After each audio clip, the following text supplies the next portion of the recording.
Hola, buenos días. Buenas. ¿Qué tal? Oye, no veo a Patricia. A ver, está por aquí. Sí, nos había dicho que ya estaba por aquí, ¿no? Sí, sí. A ver, nos estaba escribiendo por Telegram. Un Sí, segundo. sí, que no lo ve.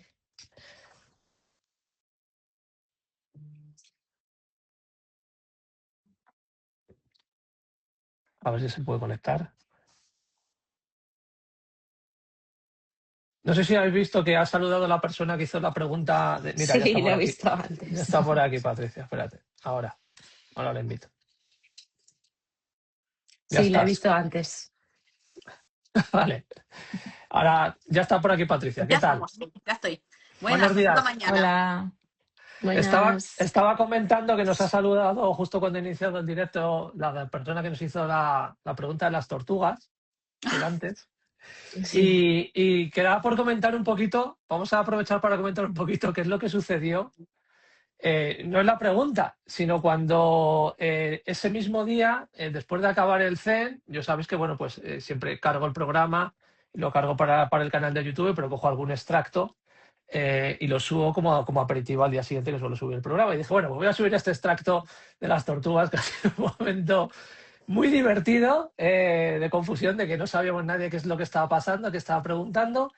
Eh, pero ocurrió una cosa muy extraña, es decir, y además estaban Patricia, mis compañeras Patricia y Cristina, también estamos ahí conectados diciendo, ¿qué está pasando aquí, no? Dice Cristina que se A le ha Cris, echado... exacto, que yo no la- venía, Cris y a Marta. Nos veo solo a nosotros dos. A ver, espérate, yo sí que las veía, pero a ver, invitar a Marta, invitar a Cristina. Cuando has entrado tú, les has echado una patada. La has echado, has ido a tomar por saco de aquí. A ver, No sé Marta qué ya ha estás, ¿no? pasado. Sí, sí, no sé qué ha pasado. Ha sido de repente. Nos ha echado a ¿Me las habéis dos. echado? ¿Me habéis Ha echado? Sí. sido, ha entrado ¡Basta! Patricia. Yo No, no. basta. No se habla más de las tortugas. Habéis No empezado a se hablar de habla. las tortugas y nos habéis echado. Basta. Son las Efectivamente, tortugas. así hablar de eso, Nada. No habléis, tío, ya está. Está dicho. hay una maldición con lo de no, hombre, pero creo que es importante comentarlo porque pasó una cosa extraña que va más allá de nuestra responsabilidad, que fue un tema de la Mm. aplicación, ¿no? Yo subí el extracto aquí a Instagram y fue muy raro porque yo al subirlo, normalmente recojo un poco los primeros minutos cómo está yendo de visualizaciones y comentarios y tal, y dije, qué raro que no hay casi visualizaciones. Digo, ¿por qué será? Y yo entraba en mi perfil y lo veía en negro. Veía como un cuadrado, además un cuadrado, no el Sí, típico sí, rectángulo sí. del vídeo, sino un cuadrado en negro. Y digo, bueno, yo refresco la aplicación, no sé, digo, bueno, pues será una cosa de Instagram, no sé qué es lo que, o de Meta, qué es lo que estará pasando. Pero ya pasan los minutos, y ya me extraño mucho, y le pregunto a Chris, ¿pero tú lo estás viendo? Y me dice Cristina, yo es que solo veo un recuadro negro, pero sí cuando lo has compartido en historias, que a veces Mm. se comparte automáticamente, a veces no, cuando subes un reel, sí se veía el extracto que aparece, los segundos que aparecen las historias. Y yo, qué extraño. Y me da por mirar los mensajes y de repente tengo mensajes de unas personas que me empiezan a decir, oye, ¿por qué has subido una foto mía a tu perfil? ¿Y cómo es posible que la hayas subido si mi perfil es privado?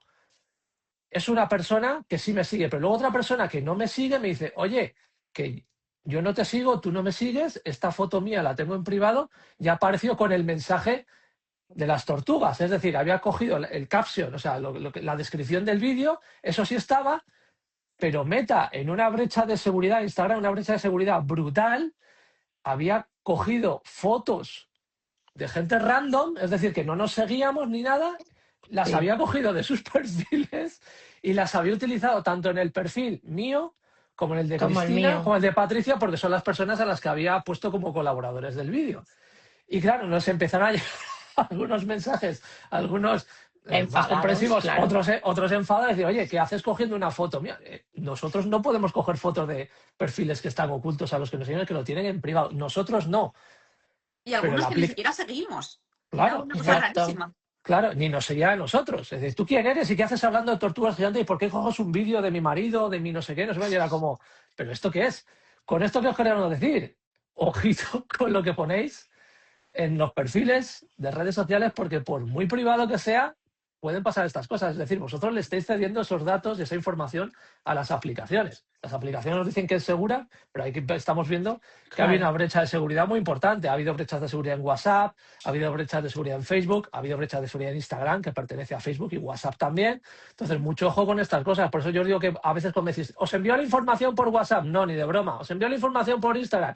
Ni de broma. Por correo electrónico. No uséis las aplicaciones para enviar, poner información sensible, porque es un entorno que no es vuestro. Estáis dando vuestros datos a una empresa privada que os dice que sí, que sabe en privado, pero fijaros lo que pasa. Esto fue una brecha en plan de seguridad. Yo lo comuniqué a Instagram, envié una documentación, no me contestaron. Pero estas cosas, ojo, que pasan y me parecen súper peligrosas. Es decir, claro, subes una foto que crees que la vas a ver tú y la gente que tú quieres, porque lo tienes un perfil privado, por así decirlo, como muy cerrado. Y mira lo que pasa, aparece en cualquier parte del mundo, en cualquier cuenta, como ha sido en nuestro caso. Así que mucho ojo con esto. Tortugas gigantes, fíjate lo que pasó. Porque además la gente decía, ¿y qué eso son las tortugas gigantes? ¿Qué tiene que ver con mi foto? Sí, ¿no? sí, sí. Fue, Totalmente. fue un poco un sinsentido. Claro, en cuanto vi que estaba pasando eso, yo evidentemente eliminé la publicación, luego la volví a subir sin problema. Dije, vale, pues ha pasado, ha habido ahí un bug, un fallo ahí de una brecha de privacidad brutal, pero por parte de la aplicación. Evidentemente nosotros no nos podemos hacer responsables de eso, porque yo subí mi reel normal, etiqueté a Cristina, etiqueté a Patricia y pasó eso. Es decir, está fuera de nuestro alcance como usuarios de la plataforma, que somos un usuario como cualquiera de vosotros. ¿Vale? Entonces, Exacto. mucho ojo por Aleja, mucho ojo con lo que tenéis puesto por ahí en redes sociales, porque por mucho que digan que es seguro, lo que se está ahí en Internet deja siempre huella, y nunca se sabe quién puede acceder incluso a la propia aplicación o por un error informático de código, que a lo mejor creo que no se intencionó ni muchísimo menos, pero que pueden pasar estas cosas. Así que cuidadito con las redes sociales, madre mía. Vaya susto que nos llevamos, era como, pero bueno, Sí, sí, sí. ¿qué está pasando? ¿Qué está sucediendo? Así que nada, ojito con estas cosas. Bueno, pues muchas gracias, compañeras, por estar una mañana más en este programa del Centro de Estudios Neuropsicológicos, CEN, con C de ciencia y no Z de Zopenco. Hoy tenemos un programa con unas preguntas pues muy interesantes que nos habéis dejado en comentarios en el canal de YouTube, también nos habéis enviado por privado. Recordad, es un programa en el que respondemos un poco a preguntas a nivel global, no preguntas individuales, ¿vale? De, oye, con mi hijo me pasa esto, ¿vale? Es decir, es algo más global, de temas generales, noticias que hayáis escuchado, ¿vale? No tanto casos concretos, que para eso pues tenemos otros espacios y otras formas de poderos dar soporte, ¿vale? Así que si queréis empezamos con las que teníamos fijadas, las que nos hicieron, si no me equivoco, una recopilación que nos hicieron de preguntas en nuestras redes sociales. Si queréis empezamos por la primera que teníamos aquí anotada. Nos comenta por aquí Simol Nardart, Darte 9. ¿Habéis hablado alguna vez de las dobles seccionalidades y de cómo a menudo las características de esas altas capacidades ya se explican mejor por el propio TEA? ¿Podríais desarrollar eso? ¿Cómo el TEA puede asemejarse a las altas capacidades? ¿Cómo distinguir cuando hay una doble excepcionalidad de verdad y cuando no? Bueno, una pregunta muy recurrente. El otro sábado en Galicia estuve también respondiendo a esta pregunta porque es algo que interesa mucho ahora, está muy en boga hablar de altas capacidades, dobles, triples, cuádruples, quíntuples excepcionalidades. Y vemos mucha información por ahí, mucha confusión en este sentido. Así que cuando queráis comentamos. Bueno, sí que es verdad que es menos frecuente de lo que se suele diagnosticar la doble excepcionalidad. ¿Vale? Por un lado, lo ideal sería discernir o buscar aquellas características que son más lo que englobaría más unas altas capacidades intelectuales, que sería un razonamiento muy rico, muy amplio. Podemos confundir, por ejemplo, el que haya mucho vocabulario o que a nivel oral pues la expresión sea buena, pero no siempre una buena expresión oral o un vocabulario muy rico quiere decir una buena comprensión. Porque aquí entraríamos, por ejemplo, en la parte del campo simbólico, que es más propio de una condición autista o de un trastorno de espectro autista.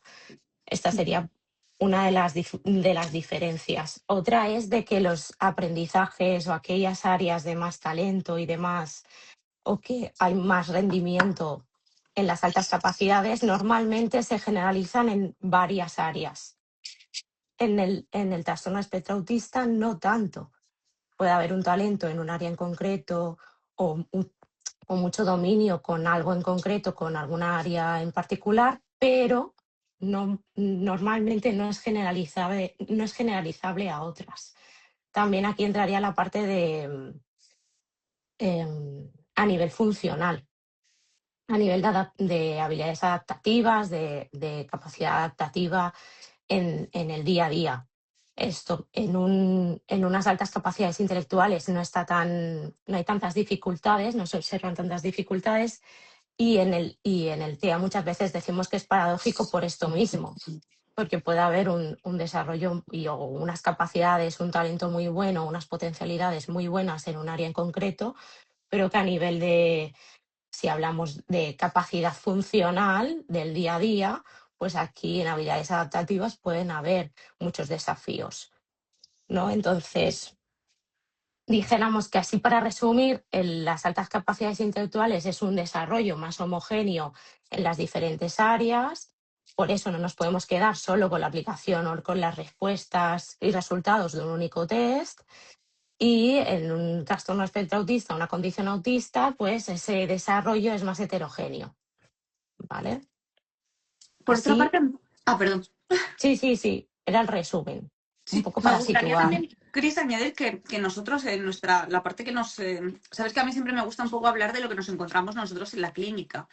Nos encontramos también muchos perfiles en los que se confunde un funcionamiento asíncrono del autismo, especialmente en las primeras etapas del desarrollo, pues cuando hay un peque que va muy por delante a nivel, pues como tú has comentado, a nivel verbal, pero va muy por detrás en otras áreas concretas.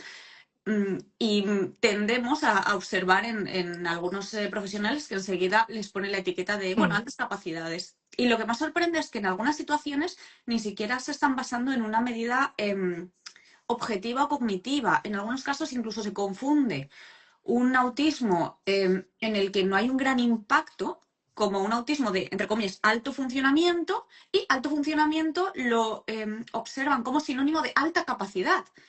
Y esto, pues, en lugar de ayudar, pues confunde muchísimo.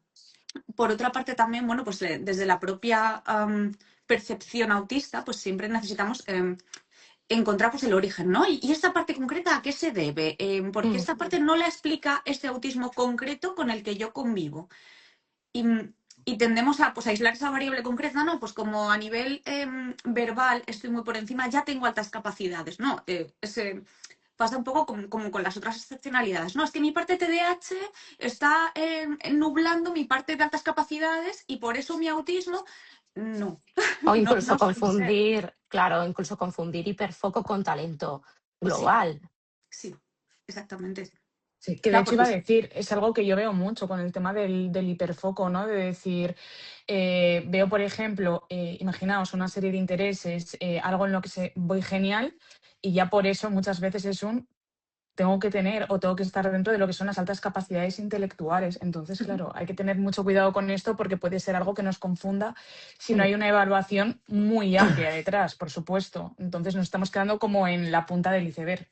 Sí, exacto, y aunque haya una evaluación muy potente detrás, el juicio clínico, si no estamos muy formados en neurodesarrollo, muy formados en autismo, muy formados en TDAH, muy formados en cada variable concreta que compone este neurodesarrollo, es muy fácil decir, bueno, pues doble, triple, múltiple excepcionalidad, que las hay, pero no son tan frecuentes como estamos viendo a día de hoy en las redes sociales, para nada. Y mucho menos estamos hablando de altas capacidades, pero misma respuesta cuando hablamos de autismo y TDAH.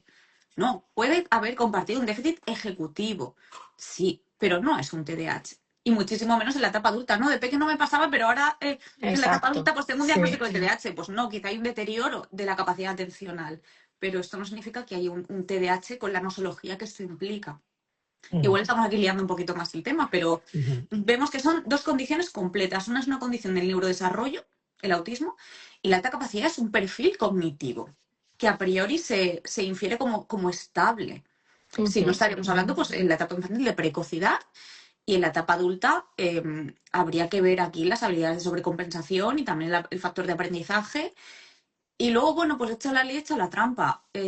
A día de hoy es relativamente sencillo, igual me odiáis por esto, pero es relativamente sencillo si disponemos de medios económicos, el ir de evaluación en evaluación, de peregrinaje en peregrinaje. Y nos vemos a veces apurados para pasar pruebas a personas de ¿cuál no has pasado? Sí, ¿Cuál no has pasado? exacto. Porque Ujú. si no, es que hay veces que ni siquiera podemos hacer una evaluación tan exhaustiva, porque entre que las buscamos en internet, buscamos las respuestas en ChatGPT o en la IA, o ya hemos pasado frecuentemente por ese WISE, que está a la orden del día también. Claro, no, por fin altas capacidades. O factor aprendizaje, que Exacto. es más Claro. probable. La explicación más probable a veces es la más simple. Sí, totalmente de acuerdo con lo que comentáis. Yo creo que a modo de resumen, porque entiendo que esto es un poco abrumador a lo mejor para, para las familias que ven que no son profesionales, no son clínicos sanitarios o que no tienen conocimientos a nivel de, pues eso, de pruebas a nivel psicométrico. Yo creo que en la gran diferencia entre autismo, bueno, y altas capacidades, bueno, para empezar, uno es un diagnóstico clínico y otro no, es un constructo además que varía mucho en función de pues quién lo entiende y cómo se entiende, y qué región, incluso dentro del mismo país, pero que en la homogeneidad, por ejemplo, de los resultados en las pruebas esas de capacidad de todo tipo, no solo cognitiva, es más frecuente, es lo que es frecuente en esos perfiles más heterogéneos, perdón, más homogéneos en las altas capacidades. Y hay un dato que a mí me parece también muy importante cuando se refiere a cómo se mide esa inteligencia, que parece ser muchas veces el factor único que se mide en las altas capacidades, como es el cociente intelectual.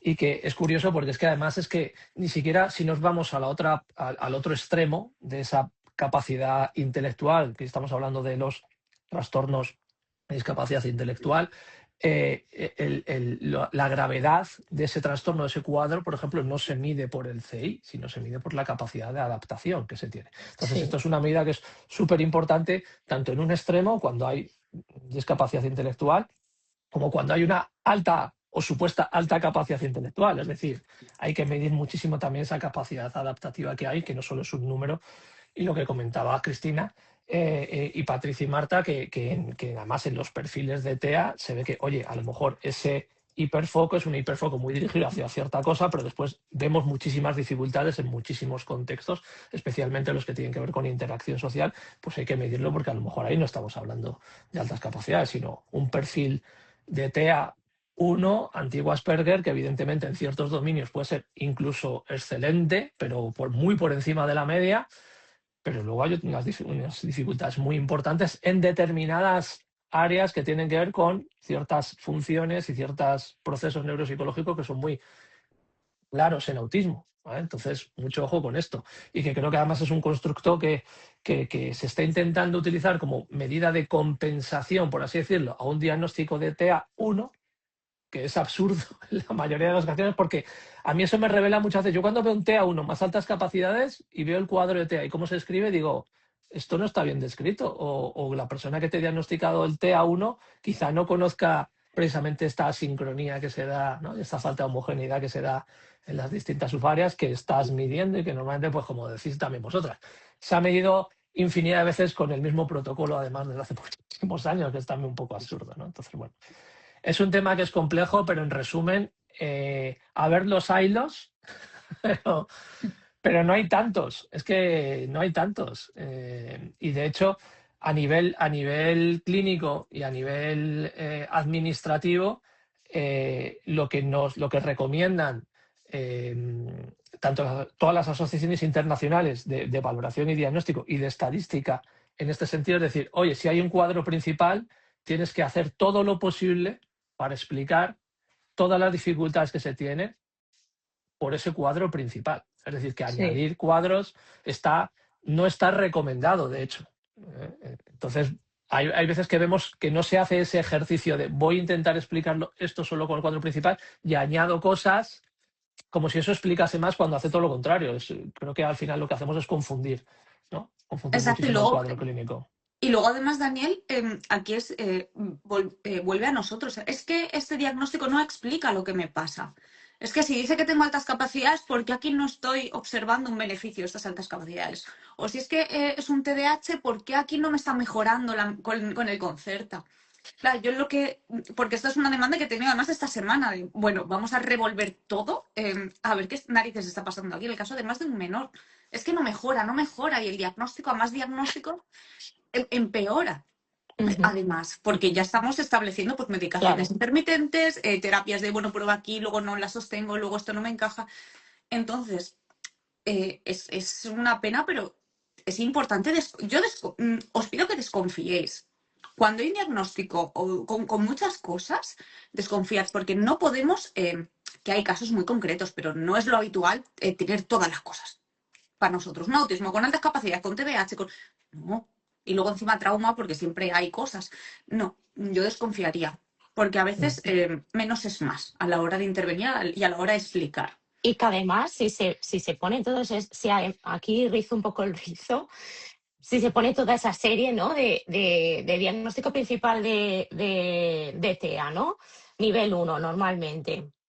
Y TDAH, altas capacidades, trauma, y solo han sido 5 sesiones, máximo 6, o sea, no te da tiempo a averiguar la naturaleza y a discernir si realmente lo que tú estás viendo, las dificultades, los desafíos, las potencialidades incluso de esa persona son propias del TEA como diagnóstico principal o de TDAH o de altas capacidades o incluso trauma. Me encanta que haga referencia a estos informes que nos llegan de forma encubierta. Pero sí, voy a pasar una prueba de autismo, una prueba de atención, una prueba de no sé qué, y no te vas para casa con un diagnóstico de autismo y TDAH y no sé qué. Y luego preguntas a la persona y te dice, no, si es que yo fui 2 días como quien dice y ni siquiera, o sea, al final no creé ni siquiera un mínimo de vínculo con la persona que me estaba evaluando. Fue todo demasiado incómodo, exacto. Fue muy raro que aún... Esto también es importante porque luego hay muchas cosas que, claro, dice yo en otro contexto con una persona con la que sí que tengo un vínculo, quizás también incluso a nivel de interacción hubiera sido diferente. Entonces, claro, es todo tan rápido, no sé, es muy complicado, la verdad. O sea, te encuentras con cada cosa que es digna. Es una de las cosas que yo siempre digo, que cuando a mí me preguntan, digo, mira, estas evaluaciones, quien te diga que son fáciles, te está mintiendo. Quien te diga que te va a diagnosticar sí o sí, te está mintiendo. Quien te diga que son cortas, también. También. Quien te diga que es 100% fiable, incluso con los mejores profesionales del mundo, exacto, te está mintiendo, ¿vale? Aquí hay un sesgo muy grande y ese sesgo aumenta en función de el tiempo que le dedicas a la inversa. Y quien te diga que todos le vienen a esa persona que es una gran profesional, también te está mintiendo. Sí. Siempre decimos, un diagnóstico en este sentido complejo, diferencial, es un diagnóstico que es duro, es durísimo. Lleva muchísimo tiempo, mínimo 20, 30 horas. Muchas veces incluso muchísimo más. Es un tema que es difícil porque hay que entrar en muchos detalles a nivel personal. Evidentemente eso no lo puedes hacer en 2 sesiones rápidas porque no, como lo que dice Marta, que es fundamental, no se ha generado un vínculo de confianza. Tienes que dejar tiempo, empezar con cosas un poquito más frías, unas pruebas un poquito más frías, tener en cuenta que hay que estar encima de la persona para ver si se siente a gusto, no, oye, ¿estás concentrado, no, para responder esta prueba? Sí, no, cuéntame, no, la paramos, no, venga, hacemos esta otra, oye, este resultado no me cuadra, ¿qué ha pasado aquí? Bueno, pues te comento, es que esta prueba no la entendía. Si no hay confianza, y eso se genera con el tiempo, no queda otra, ¿vale? Todo eso se va a la porra y todas las pruebas que te puedan pasar, la mejor prueba del mundo que le ha costado al profesional 800 pavos, no sirven de nada porque esa persona está ya respondiendo de manera sesgada y tu interpretación ya va a ser absurda e incoherente. Y por eso pasa muchas veces que vemos pruebas y digo, pero si no hay ninguna coherencia con los resultados de las distintas pruebas, tampoco las ha cruzado para ver, oye, ¿qué ha podido pasar aquí? Esto no se consigue en 2 o 3 tardes. Esto requiere, porque esto no es un análisis de sangre, tenemos que hacerlo de otro modo y de ese modo tenemos que hacerlo despacio, con cuidado, contacto, respetando los tiempos de las personas, respetando que ese día, oye, me duele la cabeza, no puedo estar mirando una pantalla, una hoja intentando, porque he tenido un día horripilante, pues ese día no le hagas una prueba de atención porque es absurdo, porque es decir, las pruebas necesitan unas condiciones. de aplicación. Y después, cuando hablamos con la persona, que esto es además lo que... Oye, es que no he tenido tiempo de hablar y no he hablado con ningún familiar mío, ni con mis padres, ni con mi pareja, ni con... Pero ¿tú dónde obtienes la información? Tienes una información súper sesgada de una persona que además a lo mejor, con toda la razón del mundo, porque quiere saber lo que le pasa, se ha metido en no sé cuántas webs, ha visto no sé cuántas historias, redes, y ya está, con perdón, contaminada, ¿vale? Por una información que aparece sesgada, y sabemos además que incluso la memoria se ve afectada por un sesgo de confirmación. Hay estudios que lo demuestran, es decir, tú estás leyendo mucho sobre algo y dices, y tu memoria se ve alterada por eso, ¿vale? Entonces, esto no es fácil, no es sencillo y no se hace, como dice Marta, en 2 o 3 tardes y punto, y ya está. Y cuando la persona a lo mejor es medianamente consciente de decir, oye, creo que este proceso, porque a veces nos pasa, he hecho un proceso y sí mando la respuesta, la que yo quería, entre comillas, o esperaba, pero ostras, tengo dudas de que esto se haya hecho bien. Pues con toda coherencia, evidentemente, esas dudas se generan. Otras personas, pues son más conformistas en el sentido de que a lo mejor un profesional les vende, oye, pues sí, yo he hecho el diagnóstico, yo soy magnífico como profesional y soy incapaz de error. Y se lo tragan porque necesitan tener esa confirmación, pues también a veces pasa. Y luego pasa pues las cosas que suceden, lo que estaba comentando Cristina o Patricia también. Decir, oye, pues es que hago una intervención y nada funciona. O tengo no sé cuántas etiquetas diagnósticas y es absurdo y no sé ni por dónde empezar. En fin. Y no se me reconoce nada y no me vale para nada. O sea, a veces parece que más etiquetas son más cosas, más recursos y no.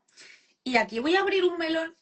Me vais a perdonar porque es jueves y yo... Hacía mucho que Patricia no abría melones. Venga, sí, Patricia, sí. abre todo. Me está comiendo hoy el jueves. Venga, te dejamos, va. Vale, estábamos comentando, bueno, especialmente Daniel estaba comentando que no por ser intervenciones breves son mejores, no por ser más baratas son mejores, no por tener más cosas es mejor. Y algo que nos estamos encontrando, y esto es una pregunta que nos hacen un montón a los 4 que estamos aquí, a las otras miembros de nuestro equipo, es, claro, porque decir, no me empecé ya con caras, es no por estar dentro del espectro, no por ser TDAH, no por ser neurodivergente, soy mejor profesional. Fijaos siempre en la titulación, fijaos siempre en la trayectoria, en la formación, en si está vinculado a equipos de trabajo. Daniel ya está al borde del ictus. Es que de repente empiezan a aparecer cosas y dices, sí, de verdad. O sea, exacto. Y personas que ondean, a mí me parece súper bien que cada persona ondee su diagnóstico, pero si lo trasladamos a un entorno más médico, yo voy a barrer por un sitio que no es mi casa, pero no me atiende mejor un médico diabético por yo tener diabetes. No me opera mejor un oncólogo porque haya pasado por un proceso de oncología. Por supuesto que no te va a atender mejor una persona que tiene diagnóstico de autismo solo por tener un diagnóstico de autismo. ¿Vale? Entonces, esto es súper importante porque en muchos casos la primera pregunta es, ay, pero tú eres autista, porque si no eres autista igual no me vales. Yo lo primero que hago es que si lo fuera tampoco lo compartiría. En nuestro equipo hay autistas también, hay personas con otros diagnósticos. No tenemos, si no nos sentimos cómodas o cómodes, no tenemos por qué compartir un diagnóstico. Igual que no te digo que a lo mejor soy diabética o no, o a lo mejor he pasado por un proceso de patatas. Por eso es súper importante fijémonos en la trayectoria. Y lo que dice Daniel, si te estoy prometiendo que te diagnostico de lo que sea, pues igual aquí no. Porque, bueno, ya sabéis. No, es que no es fiable y además luego es una inversión de tiempo, de dinero, sobre todo de dinero, una frustración y una explicación que no te llega. Toma, una copia y pega de los criterios diagnósticos. Bueno, es que eso ya está en Google. No necesito comer de un profesional. Exacto. Que me den un informe con 12 páginas solo de criterios diagnósticos. Quiero que me expliques qué me pasa, cuándo me pasa, por qué me pasa y qué tengo que hacer para que no me pase. No quiero que me pase. Sí. Exacto. Hasta aquí el melón. Muy bien, no, bueno, muy bien. Nos ha gustado. Os lanzo la pelota. Os lanzo el melón. Sí, totalmente de acuerdo. Yo creo que, bueno, a ver, esto al final todo creo que es el resultado de un impulso social, ¿no? que se ha visto por esa falta de cercanía, creo yo, muchas veces de los profesionales clínicos y sanitarios, esa invalidación de muchos profesionales que han tenido o hemos tenido con respecto a ciertas personas y sus sentimientos, sus pareceres, sus sospechas, ¿no? En este caso, por ejemplo, de estar dentro del espectro del autismo, que al final ha llevado a buscar explicación en otros contextos y una explicación que es lo que digo yo a veces, ¿no? Que es como que muy sencilla y encaja muy fácilmente, ¿no? Entonces, claro, la puedo asimilar rápidamente porque es algo que entiendo, me dicen que esto está chupado, está tirado, no hay profesionales que dicen yo te diagnostico sí o sí, y lo hemos visto, lo tienen publicado en redes sociales, y claro, pues eso genera una sensación de tranquilidad y de confianza con respecto al otro enfoque más tradicional médico, ¿no? De decir, oye, pues esta persona, pues sí, además es autista y te entiendo como porque yo paso por lo mismo, ¿no? Si daño Entonces ya a nivel deontológico es totalmente, sí, es inadecuado. No solo es inadecuado, sino que Y es además ilegal. es ilegal, Sí, entra en Claro. conflicto con el código deontológico. Es decir, una persona que está o que ha pasado por ciertas situaciones a nivel de condición, enfermedad, trastorno a nivel mental, no puede trabajar de eso. Precisamente lo dice nuestro código deontológico de los psicólogos, de los médicos, de cualquier profesional de la salud, ¿vale? Y se lo saltan a la torera. Bueno, a eso queda ahí, ¿vale? Pero es que creo que esto se produce por lo que os comento, ¿no? Es ese rechazo frontal de ciertas instituciones, se busca otra solución y nos pasamos de frenada, ¿no? Nos pasamos de frenada porque vamos como al lado contrario en el que prácticamente me diagnostica un colega, un amigo, ¿no? Que dice, sí, yo te entiendo, te pasa esto, punto, te doy una solución sencilla y ya está, ¿no? Y creo que se ha transformado en eso, ¿no? En el hecho de querer un poco acercar la mesa del profesional sobre el paciente o el cliente, nos hemos pasado y nos hemos sentado al lado y no somos amigos de las personas que estamos evaluando ni con las que estamos trabajando, ¿vale? Somos sus profesionales. ¿Que tiene que haber una buena relación terapéutica? Sí, pero esa Sí, relación terapéutica tiene que ser profesional. Y yo no veo profesionalidad muchas veces en estas cosas, ¿no? Cuando un profesional de repente empieza a hablar y empieza a hablar de, oye, y a mí me pasaba esto también. Perdona, o sea, para eso hablo con un amigo. Tú eres un profesional, tienes que decir qué procesos psicológicos, neuropsicológicos, biológicos están para que me suceda esto y dame herramientas. No que a ti te ha pasado lo mismo, ¿no? Esto se ve mucho en temas de trauma, etcétera, se ve que enseguida yo lo veo. Es que a mí me pasó lo mismo con mi expareja y mi no sé qué, o mi familia. Perdona, No es tú no apropiado. eres. Esto no solo no es apropiado, sino que es, como digo, como decía, no sé si el término ilegal es el más correcto, pero va en contra del código deontológico del profesional. No se puede utilizar experiencias personales en la práctica profesional. Es que no se puede. Entonces, quien lo haga, ya sabéis qué estrategias, ¿no? O qué profesionales, qué herramientas tiene que recurrir a eso para hacer que tú te sientas seguro y qué dice de ese profesional el hecho de que esté utilizando su experiencia personal como enganche o estrategia vía para, por ejemplo, yo soy autista, entonces te entiendo, entonces tú, ¿qué conocimientos tienes realmente a nivel técnico? ¿No? Porque exacto. lo que se busca con un profesional son conocimientos técnicos, no experiencias personales. Y esta creo que es el gran fallo, la gran falla que a lo mejor las personas que a lo mejor bueno, pues quieran escuchar, nos están escuchando, puedan ver, ¿no? En el sentido de decir, un profesional tiene que actuar profesionalmente. No tiene que decir, a mí me pasa eso también, como un método de empatía y de acercamiento. No, lo que tiene que darte es explicarte por qué te pasa, intentar llegar al origen de eso si puede ser, no quedarnos solo en la parte sintomatológica y ofrecerte soluciones técnicas, profesionales, ¿no? Oye, a mí también me ha funcionado esto, porque si no al final es como esas preguntas que se ven, ¿no? Tan peligrosas en redes sociales. Estoy tomando esto, ¿qué opináis vosotros? Perdona, o sea, esto es un peligro brutal, ¿no? Pero creo que, como digo, creo que tenemos que asumir una parte de responsabilidad de los profesionales, decir, ostras, esto pasa porque el profesional que le ha recetado eso, por ejemplo, no le ha explicado bien Exacto. esto, ¿no? Y la persona, por miedo, prejuicio, yo qué sé, lo que sea, pues prefiere comentarlo abiertamente en redes sociales. Mi hijo toma esto, ¿qué tal os va? ¿Me recomendáis otra cosa? Esto lo he visto hoy. En una publicación mía que hice sobre medicación y TDAH, la gente estaba preguntando, y yo digo, ostras, ¿la elimino? ¿Les contesto? Porque esto me parece muy peligroso, ¿no? Es decir, no se puede trabajar así, con algo tan serio como son pues lo que estamos hablando, ¿no? Condiciones, trastornos del neurodesarrollo y otra serie de condiciones o trastornos de todo tipo, ¿no? Creo que hay que fijar una línea muy clara entre lo profesional y lo personal. Y si tú como profesional esto te afecta o crees o tienes la tendencia a utilizar la experiencia personal como recurso, pues creo que te lo deberías hacer mirar. Y Te lo también deberías hacer huir mirar. de estos profesionales especialmente que crean un dogma. Solo las personas autistas pueden o te harán Bueno. sentir cómodo, cómoda diagnosticándote autismo. Cuidado, peligrosísimo. Sobre todo personas, o sea, a nivel profesional es muy peligroso utilizar las mismas herramientas que nosotros utilizamos. Es como si a mí me pasáis el Wise. Voy a sacar 300.000 millones de puntos, porque me lo sé de memoria, porque lo utilizo cotidianamente. Por lo tanto, huid de esos profesionales de, ¿qué pruebas te han pasado? Las que tú pasas. Y has puntuado, además, huid de esto, claro, evidentemente, porque aunque no queramos, el factor aprendizaje está ahí. Sabemos cómo Claro. funciona la prueba, sabemos qué responder, sabemos qué responde la gente que responde, Exacto. que están dentro de una condición o están dentro de otra. Porque son muchos años utilizar las mismas pruebas, porque tristemente pues tardan mucho en baremar una prueba. Estamos esperando la nueva versión del Wise, ¿cuánto? ¿20 años? No lo sé, desde antes de que naciera yo a lo mejor.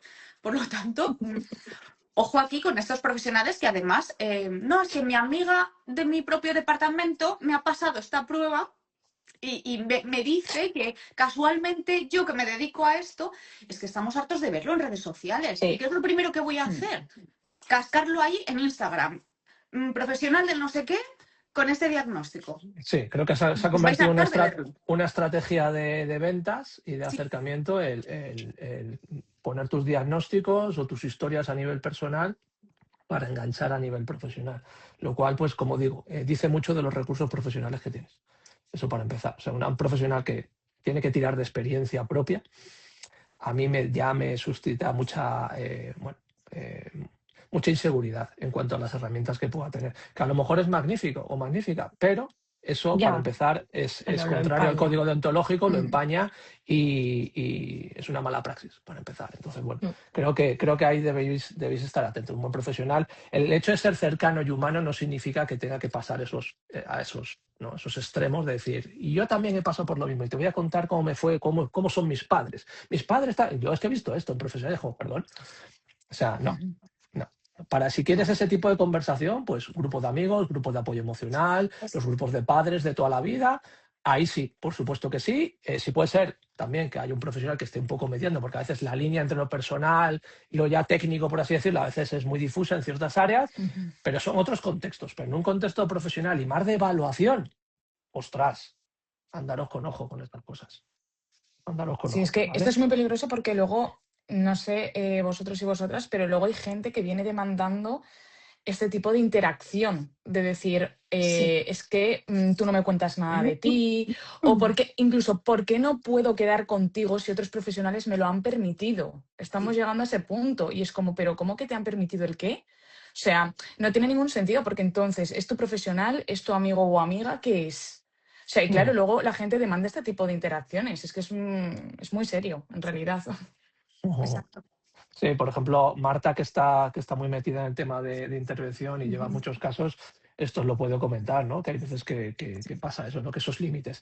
Y es una parte de la formación de los profesionales que trabajamos en esto, el de mantener una buena relación terapéutica y establecer esos límites, decir, oye, pues no me puedes escribir a la hora la que te dé la gana, hay ciertas formas de comunicación que se tienen que establecer, que por lo general en el ámbito profesional son el correo electrónico, soy tu profesional de referencia, pero no soy tu amigo. Es decir, no soy tu amigo. Es decir, hay que separar bien las cosas. Pero bueno, ahí entra en juego a veces cosas que hay que trabajar, ¿no? En cuanto a, oye, los límites en las interacciones sociales, confundir círculos de confianza, que pasa mucho en autismo, por ejemplo. Gente que está muy sola, evidentemente, pues una persona le escucha, se siente muy escuchada y ya pues se enfoca, que esto pasa muchas veces con muchas personas autistas, ¿no? Pues mi única persona, ¿no? Mi único amigo, y ahora hablo con mi terapeuta, pues es la única persona de referencia. Bueno, pues Claro, esto pero es aquí, cuidado, importante el tema de los límites, Daniel, me parece súper interesante, importante también no somos un servicio de urgencia. también. Porque también tenemos un volumen muy grande y no estamos preparados para atender una urgencia. Una urgencia siempre hay que recurrir al servicio sanitario más cercano, disponible, por protección, ya simplemente por protección de la propia seguridad, de la propia salud de la persona. En muchas ocasiones recibimos un mensaje que a lo mejor yo no veo a las 12 de la noche de es que me pasa esto y me va a pasar esto otro, y no lo he visto porque por dormir o a las 10 de la mañana porque estoy en visita y no puedo estar con el móvil en doble plano porque no estoy ofreciendo tampoco un trato de calidad a la persona con la que estoy en ese momento. Claro. Esto es importante también dejarlo claro porque nos Son, lo son- encontramos. son cosas que intentamos dejar claro a través de los contratos de intervención, especialmente los de terapia, el hecho de lo que comenta Patri, ¿no? No somos un servicio de urgencias. Entonces, sí es cierto que evidentemente tenemos sensibilidad y en muchos casos pues incluso hemos intervenido así. Yo recuerdo un caso que estuve pues una madrugada entera pues atendiendo a los bomberos que estaban entrando en una casa con un hacha, ¿vale? Pero no es nuestra función, ¿vale? No es nuestra función y eso es importante que los profesionales también lo dejen claro y por eso es importante establecer ese límite, ¿vale? Para que no se traspasen. ¿Qué haces? Puede pasar, sí, pero no debería ser algo recurrente, no debería ser algo excepcional. Pero esto también tiene que ver un poco por esa cercanía que la otra persona, el profesional me refiero, no estoy culpando ni muchísimo menos ni responsabilizando a los pacientes, principalmente muchas veces a veces profesionales que no fijan bien los límites desde un principio y luego pasa esta cosa. Y no las fijan por esa tendencia de decir, no, y soy tu amigo, tengo tu diagnóstico, ¿no? Entonces te entiendo tanto que, pues eso, lo que dice Marta, pues vámonos a tomar algo después de la terapia, este tipo de cosas que bueno, pues que no son correctas a nivel profesional y que va en detrimento de la intervención o del diagnóstico, que es lo importante aquí, ¿vale? Si hay otras necesidades afectivas, pues hay que buscarlas y hay que ayudar en terapia a satisfacerlas, pero que la terapia o la intervención o el diagnóstico no se transforme en otra cosa. Y a veces vemos que con esa cercanía que pretenden vender, y lo que comentaba Patri, ¿no? Que enseguida me diagnostican y lo pongo ahí como mecanismo, ¿no? de venta, ¿no? o de contacto, ¿no? con mis posibles clientes. Me parece muy fuerte. Me parece tremendamente fuerte y bueno, que quizás en un tiempo, si los colegios oficiales que regulan estas cosas se pusieran un poco las pilas, a lo mejor vemos un vuelco a esto, pero por ahora solo podemos tirar un poco de reflexión personal y que os hagáis y que veáis que si ese es el perfil, bueno, pues que en nuestra opinión es algo muy incorrecto. Que tengáis cuidado porque eso al final va en detrimento de la atención y del servicio que estéis contratando y que luego pues genera las cosas que generan, ¿no? Que luego nos encontramos que nos vienen a veces rebotados, ¿no? Esto me lo decía poniendo un paralelismo, me lo decía un comercial de muebles, me decía, las personas que van a estos sitios de saldo de los muebles son nuestros mejores clientes, ¿no? Porque decía, ven una cosa, les parece extraordinaria, se lo venden muy bien, han hecho una inversión en publicidad muy, muy, muy grande, han caído y al final eso se les ha roto y van al final a lo que es de calidad, que a lo mejor al principio pues, no les parecía tan cercano, ¿no? Como ese otro primer servicio, ¿no? Entonces, bueno, pues aquí pasa un poco lo mismo. Mucho ojo con estas cosas. Lo que dice Patri es fundamental. Es decir, aquí el número de seguidores que se tenga en redes sociales es un número que no tiene ninguna importancia. De hecho, yo diría que es casi hasta contraproducente, ¿vale? Es decir, aquí lo que tenéis que mirar son experiencias, formaciones, pues que tenga una carrera profesional importante, que estén, lo que dice Patri, en grupos de trabajo con otros profesionales que colaboren en ciertas cosas, ¿no? Eso es a mí lo que me da más sensación de profesionalidad y creo que es lo que debéis mirar. El tema de las redes sociales y que tengan mucho éxito, que un post suyo haya, eso no le hagáis ni puñetero caso. O sea, no tiene relevancia ninguna a nivel profesional. El impacto comercial no va unido a la profesionalidad. De verdad que no.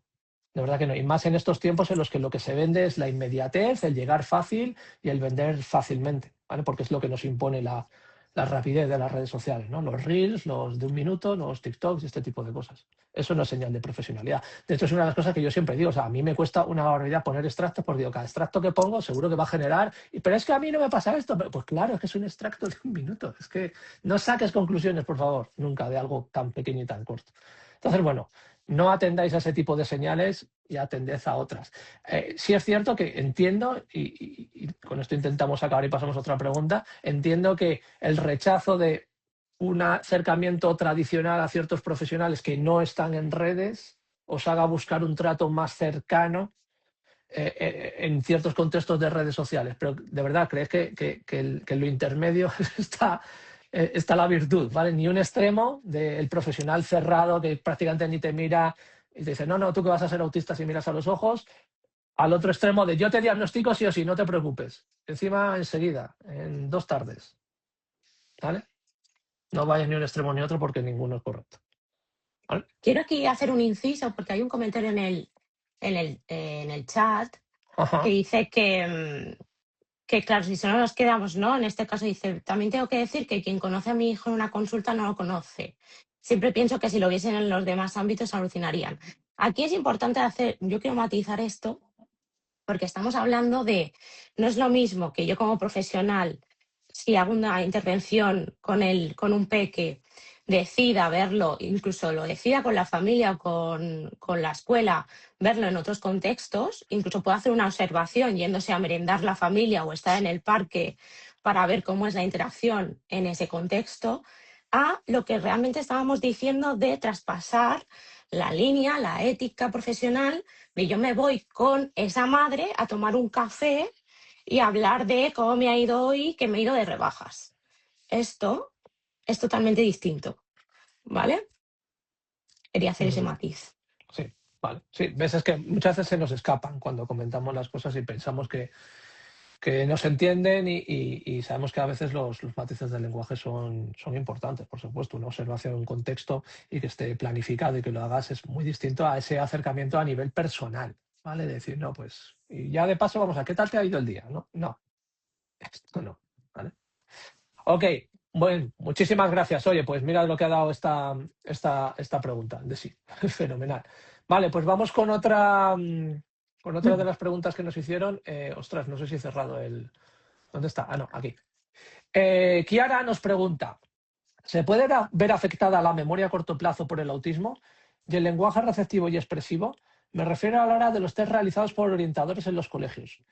¿Puede ser que los resultados de estos test no muestren lo que realmente hay? Bueno, esto es una pregunta muy concreta que se ha ampliado un poco, está ahí en el límite, ¿vale? Es una pregunta para el CEN, pero bueno, te vamos a contestar, ¿vale?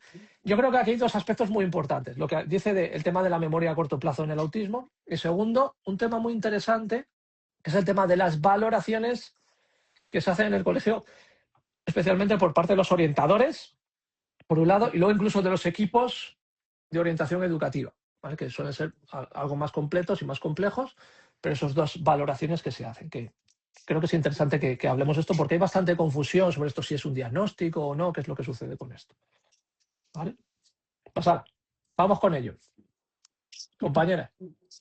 Vale, a Venga, mí Patri, si me permitís, yo el tema de la memoria lo abordaría, porque pues últimamente he trasteado mucho el tema de la memoria y es muy interesante.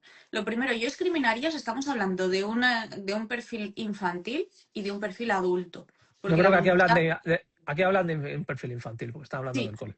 exacto. Por lo tanto, la memoria se puede comportar de forma diferente pues, en diferente perfil. En una figura más infantil no tiene por qué haber un deterioro de la memoria como función cognitiva, pero quizá estamos hablando de un tema de procesamiento. Ese P que está procesando esa información, que luego está registrando, está almacenando y está recuperando, a simple Es en vista la parece recuperación, memoria. es lo que te iba a decir. Claro, ¿Ok? parece memoria, pero no es memoria. Es que si yo no he registrado esa información, no la he almacenado, ¿cómo la voy a recuperar? Sí, Estaríamos hablando quizá en la memoria de trabajo, si acaso, que son sí. estos procesos que van antes quizá de la atención, pero aún así lo más importante es el procesamiento. Entonces, en el cole, es que el niño no se ha enterado de que la pizarra pone no sé qué. Claro, es que el de al lado está hablando, y luego pasa una mosca, es que luego hay un ruido no sé qué, es que la profesora se ha movido, es que me pica la espalda, es que llevo chándal y ¡puf! ¿Cómo me está tirando? ¿Cómo vamos a procesar? Además, que en la pizarra he puesto no sé qué. Son muchos estímulos. Hemos hablado muchas veces del monoprocesamiento y que se organiza pues, en este embudo cortical en función de prioridades. El fuego, para un niño, a lo mejor no es lo que pone en la pizarra, es que el de al lado está haciendo así con el boli y se me va la atención. Ahí no estoy procesando esa información. ¿Cómo la voy a recuperar? De ninguna de las maneras, porque no está, no llego. Entonces no se ha guardado y luego no se puede recoger. Si ya transicionamos a la etapa adulta, aquí vienen diferentes experiencias, aparte del procesamiento, que también vamos a ver un desafío en la memoria autobiográfica específicamente. Hay algunos estudios que están en personas adultas autistas, especialmente con diagnóstico tardío, que se están realizando, son súper interesantes. Tenemos lagunas muy grandes de memoria. Ahora hay que discriminar si es en cuestión de la memoria en sí o es un tema de procesamiento que finalmente termina afectando a la memoria. Pero no sé muy bien Claro, esto al final impacta. ¿En qué? Pues en diagnósticos erróneos. Porque no es un TDAH. Aquí lo dejo. Otra vez, una afirmación categórica. Creo que también aquí se refiere, ¿no? Los resultados de los test no muestran lo que realmente hay. Es que a lo mejor no hay un deterioro de la memoria, pero te cascan en TDAH porque están viendo que el niño está despistado. Y es un tema también puede ser motivacional, puede ser de procesamiento, puede ser de muchísimas cosas. Así que, bueno, pues si me lo queréis, ¿queréis que discutamos esto? Yo iba a decir que por eso volvemos otra vez a lo mismo de antes. Es que quizás no solo nos tenemos que centrar en el resultado de un test, también es importante observar, quizás, ¿no? Qué es lo que está pasando, ¿no? Y explorar un poco, ¿no? Te paso un test, aparece algo y es ese algo. O sea, tenemos que ver, ¿no? ¿Qué procesamiento hay detrás, qué está sucediendo? No lo sé, o sea, es que si no te estás quedando en la superficie realmente. Esto es fundamental en evaluación. Es decir, como tú tienes un resultado, el que sea, tienes que intentar encontrar una correlación en la vida real. Es decir, el hecho de que pase eso en un test y lo que dice Patri, ahí hay una descontextualización tremenda, hay tareas verbales, el ejemplo que ha puesto de la pizarra es fundamental. O sea, el niño está haciendo otras cosas, pone siempre a la misma hora a la persona que está y lo pone en el mismo sitio, con el mismo formato para que se genere, ¿no? una dinámica recurrente, ¿no? Para que sus funciones cognitivas puedan trabajar más adecuadamente o al ritmo de sus compañeros, porque se lo damos un poquito más accesible, ¿vale? Y avisa de que ese es su papel en ese momento. De, oye, niño número 3, tu papel aquí en este contexto es que tú apuntes lo que pone en la pizarra. Niño ¿No? número Claro, 3. No hay esta atención personalizada. Niño número, lo que sea, claro. El niño número 3, lo que dice aquí, resumen, en memoria, en principio, en autismo, en todo caso, en la memoria de trabajo, en cómo se recupera la información, ahí sí puede haber algunas dificultades, pero por lo general muchas veces falta una contextualización de cómo se aplica esa prueba y después lo que dice Marta, que también me parece súper importantísimo. Y después, oye, esto que veo sobre el papel, ¿se corresponde a lo que veo en la vida real? Eso es importantísimo. El hecho de pasar una prueba, le hemos dicho muchas veces, ¿no? Cristina lo ha dicho muchas veces. Cuando pasamos pruebas de atención, por ejemplo, en autismo, que pasamos pruebas que por lo general son visuales, en un contexto totalmente aséptico, no real, que es la consulta. Donde está el terapeuta, la persona evaluando, que se tiene que concentrar. Bueno, monoprocesamiento, lo que decía antes Patri, monoprocesamiento visual, estático, también, ostras, qué prueba de atención más fundamental, más genial ha hecho. Ostras, bueno, pues pásale una que no sea visual y me introduce algunos elementos de distracción, a ver si es tan bueno, ¿no? Es decir, mucho ojo con la interpretación de estas pruebas y lo que dice Marta es fundamental. Hay que encontrar una relación eso en un contexto real, ¿vale? Para extraer conclusiones tan vehementes como a veces se ve en estos informes. Pero luego creo que es importante que ahondemos un poco en el tema de orientadores que hacen este tipo de pruebas, en qué contextos los hacen, ¿vale? Y después los diagnósticos que se dan a nivel psicoeducativo, que ya pasan por diagnósticos clínicos cerrados de esta persona tiene un TEA o tiene un TDAH o lo que sea, ¿no? ¿Cómo está la situación en este sentido? ¿Vale? A nivel clínico, muchas veces, y educativo, son órdenes que les mandan a los centros. Es decir, hay que evaluar a estos niños. Y los orientadores se ven, gente sin formación en pruebas psicométricas, se ven abocados a pasar pruebas. Y sin formación en psicopatología, porque si ese chaval tiene una ansiedad disparadísima, la memoria y la atención también se van a ver comprometidas. Efectivamente. ¿Y quién está haciendo esta evaluación? Porque a nivel de psicopatología, un orientador que sea psicopedagogo no puede. Sí, pero no puede. Igual que no pueden diagnosticar autismo. Pueden diagnosticar un desafío de aprendizaje, pero no pueden diagnosticar ni una condición del neurodesarrollo, ni mucho menos una clínica. Los equipos de orientación educativa emiten un diagnóstico que es dentro de un informe psicopedagógico, pero emiten un diagnóstico. Un diagnóstico que es válido a nivel educativo y administrativo. A nivel clínico y sanitario, evidentemente no, pero es que les están obligando a hacerlo a los orientadores. Es una cosa que nos comentan desde los coles, que las administraciones les obligan a realizar las valoraciones. Y lo que dice Cris, gente sin formación se dedica a pasar esas pruebas, ¿no? Y veo gente que dices, es la primera vez en tu vida que pasas una escala Wechsler. Y se ve claramente, ¿vale? Las condiciones no son correctas, la puntuación no es correcta, la interpretación de esa puntuación es totalmente delirante y eso va a un dictamen. Eso va a un dictamen de escolarización, psicoeducativo, ¿vale? Que hace que el niño tenga o no tenga apoyo adecuado o no en una fase vital del desarrollo. Y esto es muy grave. Esto es muy grave. Yo además lo llevo viendo desde hace muchísimos años, especialmente en la Comunidad de Madrid, se ve muchísimo de orientadores que dicen, mira, es que me han obligado. Me han dicho, en un día, una tarde, un rato, tengo que evaluar a este chaval. Y se coge la escala Wendler por primera Que vez. normalmente ni avisan a ese chaval, Ni avisan ni nada. lo sacan de clase, Eso te es. vas un ratico con psicopedagoga, psicopedagogo, Total. y te empieza a pasar pruebas, la mayoría cronometradas, presión de tiempo, ¿vale? Que penaliza mucho a ciertos perfiles, evidentemente. Ya vienen sobrecargados de la clase también. Entonces, son unas condiciones que yo siempre os digo. Yo como me llevo un informe de esos, digo, las condiciones, el caldo de cultivo para que esto tenga algún sentido, son nefastas. Entonces yo siempre digo a los padres, mucho cuidado con interpretar esto, porque está mal. O sea, ya desde el principio está todo contaminado el proceso. Entonces, pues, pero es que les obligan a los orientadores a hacerlo. Sí. Y hay que tener cuidado porque yo lo que me encuentro mucho es que muchas veces el feedback que te pueden ofrecer las familias es, menos mal porque, por ejemplo, desde la seguridad social no nos quieren evaluar, a nivel privado pues supone un coste quizás elevado que no podemos asumir y pues qué bien que nos van a diagnosticar desde el cole. Ya. Y muchas veces está este feedback y hay que tener cuidado porque es lo que decimos, no es un diagnóstico y hay que ver también cómo se ha hecho, en qué contexto y todas las variables que lo rodean. Entonces, cuidado con esto.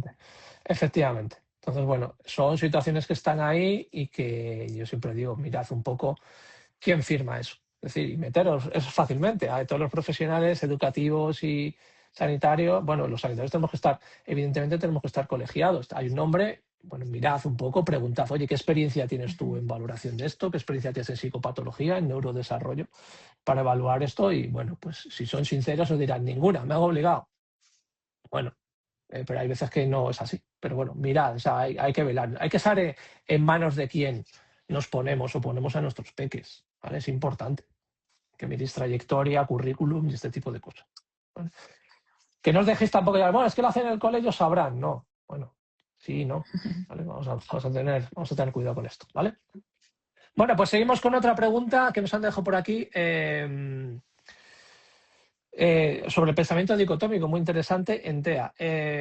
Si queréis, para otro podcast podría ser interesante tratar el tema del pensamiento dicotómico. Origen, manifestaciones, si está en todas las personas autistas, si es relevante para el diagnóstico, si debe trabajarse, cómo se trabaja, el impacto, si es más positivo, negativo, neutro en X situaciones, etcétera.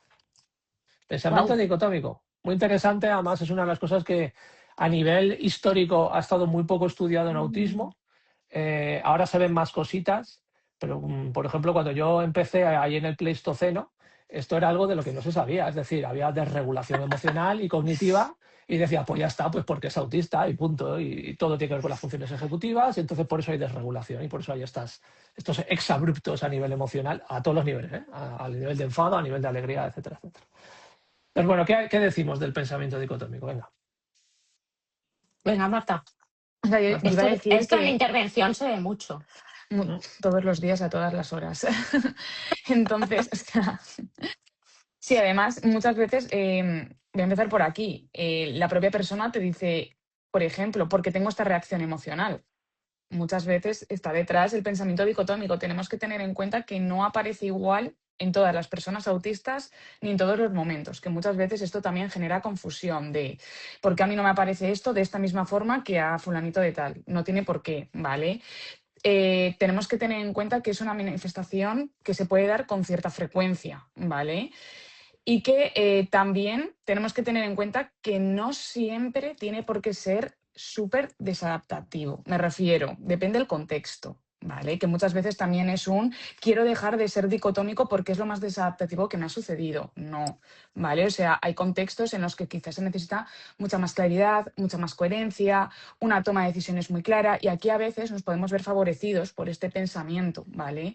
Pero sí que es cierto que en otros contextos puede ser muy limitante, Por ejemplo, todo lo que requiera de flexibilidad, de regulación emocional, por ejemplo, quizás a la hora de intervenir en relaciones sociales, ¿vale? Entonces, lo tenemos que tener en cuenta. Al final es un pensamiento bastante extremo, todo o nada, blanco o negro, como ya conocemos, y al final esto está estrechamente relacionado con las emociones. Es decir, si pensamos de una forma muy extrema, las emociones también las vamos a sentir de una forma muy extrema, ¿vale? Entonces, no es lo mismo decir esto que me acaba de pasar es lo peor que me podía haber pasado, que decir, vale, no es lo peor, ni mucho menos, evidentemente me está doliendo, pero no tiene nada que ver con lo peor, ¿vale? Entonces, es muy importante también ver esta gama de grises, aprender a categorizarlo. Entonces, esto es importante. Tampoco tratamos de eliminarlo, que muchas personas se van a hay que eliminar el pensamiento dicotómico. No, hay que comprenderlo y ver cuándo genera malestar, ¿vale? Y a raíz de ahí abordarlo. Entonces, no sé si queréis añadir algo. Me parece súper interesante, Marta, lo último especialmente de no hay que eliminarlo. Es que no podemos eliminarlo. ¿Por qué? Porque está, igual rechina un poco, pero este tipo de funcionamiento obedece a una estrategia adaptativa. O sea, tiene un porqué. No es Sí, no es un fallo en el sistema. Ujú. Pero es claro, hay que ver un reducir poquito bien.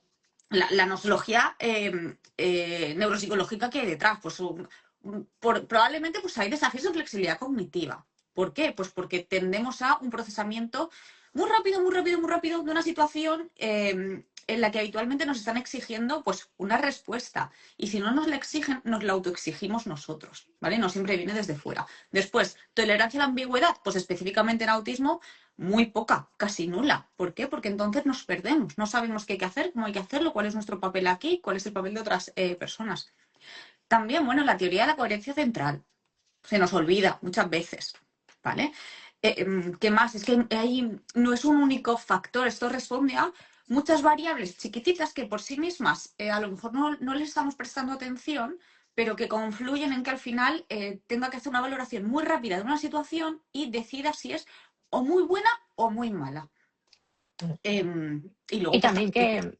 sí. Ay, perdona, pensaba que habéis terminado. Ah, no, eso que tiene una coherencia, que nos da predictibilidad. Pues si esto es lo Exacto, peor, pues bueno, pues por lo menos ya sé que esto es lo peor. O exacto. esto es lo súper mejor, pues esto ya sé que es lo súper mejor, pero nos ayuda a generar un Ujú. patrón y una estructura. Sí. ¿Creéis que Bueno, era lo que iba a decir, que sobre todo también es esta parte de predictibilidad, ¿sabes? Incluso el coste a nivel cognitivo, ejecutivo, de lo que supone tolerar que haya dos opciones y que esas dos opciones sean igual de válidas, ¿no? Al final, en una toma de decisiones también nos basamos o utilizamos un poco esa memoria a largo plazo porque nos basamos en decisiones anteriores, ¿no? Pero si en ese momento queremos un poco, pues, trabajar ese pensamiento dicotómico y no categorizar tanto en términos absolutos, aquí tenemos que hacer un uso de la inhibición, de la memoria de trabajo, de atención, incluso que exige eso, exige ese coste a nivel ejecutivo y que puede llegar a colapso, puede llegar a fatiga y es mucho más fácil categorizar de pues el que ya conozco, me voy a eso, aunque sea totalmente opuesto o que hayan otras opciones que también puedan ser válidas. y Y también luego que el sin contexto, procesamiento más literal incluso. sí, Ujú. exacto. Y que sin Sí. contexto las categorías se vuelven absolutas. No tengo contexto, no tengo nada entre medias, pues me quedo con las dos ramificaciones extremas. Sí. Fundamental lo que habéis comentado. Primero, el pensamiento dicotómico per se no es malo. Querer erradicarlo es totalmente un absurdo porque es una forma de procesamiento que, y lo que dice Marta, en muchos casos incluso es una ventaja competitiva. Es decir, el todo nada, el tener las cosas muy claras, solo dos opciones, pues a ciertos niveles son fenomenales. A otros niveles es una dificultad muy grande. Evidentemente, puede ser una grandísima discapacidad, en este caso, el pensamiento dicotómico o polarizado. ¿Que es interesante trabajar en diversas situaciones? Sí, es interesante, pero siempre sin invalidar esa forma de pensamiento. Decir, oye, mira, hay ciertas personas que manejan una escala de grises en determinados contextos, yo te puedo ayudar con una estrategia, con una herramienta a que tú, si quieres, la puedes utilizar, pero tu tendencia de pensamiento no es mala. ¿Qué pasa? Que en determinados contextos va a parecer desajustada. Y eso lo tienes que saber para anticiparte a las posibles reacciones que tenga el entorno por tu forma de ser, que no significa que sea mal per se, pero enseñar eso. Pero erradicarla es un absurdo, ¿vale? Es un absurdo total, ¿vale? Es como pretender que una persona autista pues utilice inferencias mentales constantemente. Podemos ayudarle en diversos contextos a adivinar las claves, ¿no?, del pensamiento, la parte cognitiva emocional de otra persona, pero por lo general una persona autista va a preferir la información y está muy bien. De hecho, es que es más correcto. ¿Vale? Pero en determinados contextos a lo mejor puedes intentar utilizar cierta estrategia. Y esta pues es el tipo de intervención que nosotros realizamos. Es decir, tenemos que saber qué sucede, por qué sucede, sin invalidar que tú pienses eso o que pienses de esa forma, y te ofrecemos ciertas estrategias en determinados contextos. Y esto es la intervención terapéutica con respeto, pero también intervenimos sobre la patología que puede surgir de esa interacción. ¿Vale? No la patología que tiene la persona, sino que puede surgir de esa interacción. Y eso es importante. Ahí es donde se marca, creo, un poco la diferencia de una buena intervención terapéutica, una intervención que se basa solo en el síntoma, o esa intervención en la que no te pasa nada porque eres divergente, el problema es del mundo. Venga, a correr. Tampoco. ¿Vale? Como hablamos antes, no vayáis a un extremo u otro. Vale, muy interesante la pregunta sobre pensamiento dicotómico. Vamos con otra. Venga, que tenemos por aquí a GG. Es la misma GG. Sí. Sí, joder, ¿cómo estás, GG? Yo creo que sí, yo creo que sí. Yo creo que sí, ¿no? Nos hace varias preguntas y todas muy interesantes. Vamos con la primera, venga. Combo autismo más migraña desde la infancia. Por ejemplo, ¿puede ser la migraña una forma de crisis autista? Diferencias y similitudes entre las formas de procesamiento de ambos cerebros en el caso de las migrañas. Entiendo, porque si no ya la pregunta es súper amplia. Vale, en el caso de las migrañas es el mismo cerebro. Claro. Porque no es una condición del desarrollo, no es una... claro, ni tampoco es una condición neurobiológica. Es una situación concreta en la que pues cualquier cerebro que tenga pues ciertas vulnerabilidades estructurales puede llegar. No es específica de autismo ni específica de nada. No. Por lo tanto, no son dos cerebros. ¿Qué sucede? Pues el tema de las migrañas también es una condición clínica pues bastante interesante. Algunas suceden por, bueno, pues cuando hay una sobrecarga muy grande a nivel cognitivo, una demanda muy grande, no estamos llegando, poquitos recursos, podemos acabar en migraña. No todos los dolores de cabeza son migraña. También es que aquí abrimos otro pedazo de, es que tengo migraña, o no. Es muy importante. Y pueden ser, hay diferentes tipos incluso. Claro, dentro de la migraña hay diferentes tipos y diferentes localizaciones en diferentes regiones cerebrales. Por lo tanto, si tenemos sospecha, siempre hay que descartar causa orgánica. Neurología. Esto al final no es si en blanco entonces es negro, no, descartamos causa orgánica. Si no causa orgánica, sorpresa, bienvenido al mundo de la causa psicógena. A veces, y no solamente migraña, nos hemos encontrado incluso epilepsias, cegueras, hay mucha amplitud de manifestaciones psicosomáticas. Por lo tanto, pues no, puede ser una forma de crisis autista. En algunas situaciones, personas autistas cuando están en colapso pueden además presentar una migraña. Pero no es exclusivo ni excluyente. Y mucho menos correlación no implica causalidad. Vale. Aquí es importante siempre que haya algún tipo de manifestación a nivel cerebral, ¿vale?, que consultemos con neurología y que nos haga un estudio, ¿vale? Un estudio de neuroimagen, porque es importante ver esto porque puede ser el precursor o no de otras cosas, o que puede estar escondiendo otras cosas. Pueden ser migrañas de estas con auras, sin auras, crónicas, vestibulares, las del tronco encefálico, las que van también con el tema motor, ¿vale? Esas precursoras, lo que habla de Patri también, o asociadas a la epilepsia, hay que valorar esto muy bien, ¿vale? Siempre que haya esa manifestación a nivel orgánico, tenemos que descartar la causa orgánica, más que después irnos a buscar otras causas a nivel psicológico. ¿De acuerdo? Pero bueno, que sí, pero que si ha descartado la parte orgánica. Que pues entiendo yo que sí, cuando se hacen estas preguntas, claro. Que aquí lo ideal sería pues hacer un análisis funcional. No, sobre todo de cuando sucede, si es normalmente finalizando el día, si es cuando ya te despiertas, ya está ese dolor. Incluso señales, ¿no? Un poco señales como premonitorias, por así decirlo, de pues hay más bostezo o más cansancio, más irritabilidad, tensión cervical. Bueno, hacer un poco también un chequeo corporal de cómo estás, para también adelantarte, anticiparte a esa migraña. Aquí también incluso puede darse que a nivel interoceptivo pues hayan ciertos desafíos y que no se dé cuenta de cuándo está empezando ese dolor y ya cuando ese dolor es Claro, mira, casi incapacitante, no había poner una remedio. persona que se hizo muchos estudios sobre migraña, me estaba acordando, y lo que tenía era un bruxismo brutal diurno que no había detectado. Se pasaba todo Claro, el día apretando las mandíbulas. ¿Vale? Y luego por la noche probablemente claro, también. ¿Vale? ¿Vale? Y eso no lo había detectado pues porque no se había fijado, había esas dificultades interoceptivas que a veces sí, pasa en autismo, que son bastante frecuentes, y estaba provocado por un acto que estaba realizando. O sea, no había otro desencadenante. Era el o podía haber otras cosas concurrentes que también, sí, claro. ¿no? Pero la causa principal era que estaba realizando un acto con su mandíbula que evidentemente le repercutía a nivel orgánico, claro.